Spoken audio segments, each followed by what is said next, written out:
Good afternoon বন্ধুরা, শুভ দুপুর। তোমরা কে কী করছো? আমি দেখো এই পমফ্রেট মাছের ঝাল করবো, এই ঝাল করছি।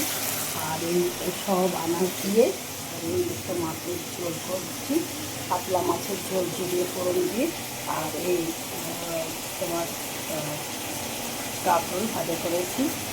তোমরা কে কী রান্না করেছো একটু বলবো। সব এটা সাদা ঝোল হবে, মাছের একদম পাতলা ঝোল হবে, জিরে ফোড়ন দিয়ে কাঁচা লঙ্কা দিয়ে। তোমরা কেউ কী রান্না করলে বলবে। ভালো থেকো, সুস্থ থেকো, আমার পাশে থাকো। আর আমাকে যদি তোমার বন্ধু বা যোগ্য বলে মনে হয়, আমার ইউটিউব চ্যানেলটা একটু সাবস্ক্রাইব করে দেবে। হ্যাঁ, টাটা। আর এই দেখো পাতলা ঝোল করেছি, দেখেছি, ঝিঙে দিয়ে পাতলা, আলু দিয়ে পেঁপে দিয়ে পাতলা ঝোল। আজকে ছেলে বলে যে মা আজকে আর এই করো না, রিচ করো না, আজকে একটু পাতলা। কারণ আমরা কিছুদিন পরে একটু বিদেশ ভ্রমণে যাচ্ছি। তো আমরা 2025 ফেব্রুয়ারিতে আমরা মালয়েশিয়া ঘুরে এসেছি। আর এবার এই সেপ্টেম্বরেরও দিকে আমরা আবার একটু বিদেশ ট্যুর করতে যাচ্ছি। তারপর আমার ছেলে বললো যে মা এখন রিচ খাবার করো না, এই পাতলা ঝোল করো।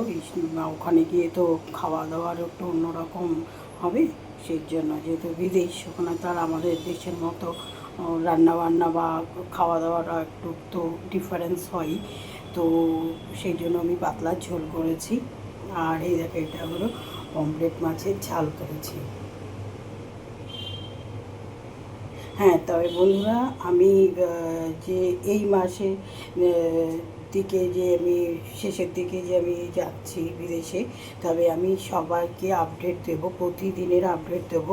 তবে সব কিছু আমি ফেসবুকে হয়তো আপলোড করতে পারবো না, আপডেট দিতে পারবো না। তবে আমার ইউটিউব চ্যানেলে কিন্তু আমি প্রত্যেক দিনেরই আপডেট দেবো। তোমরা প্লিজ সাবস্ক্রিপশন করে দিও, কারণ আমি যখন নতুন কোনো ভিডিও দেব তোমরা যাতে তাড়াতাড়ি পেয়ে যাও এবং আমি আরও যেন ভিডিও করতে উৎসাহ পাই। সেই জন্য তোমাদের সবার কাছে রিকোয়েস্ট রইল যে আমার ইউটিউব চ্যানেলটা একটু সাবস্ক্রিপশন করে দেবে। টাটা, বাই বাই, ভালো থেকো, সুস্থ থেকো।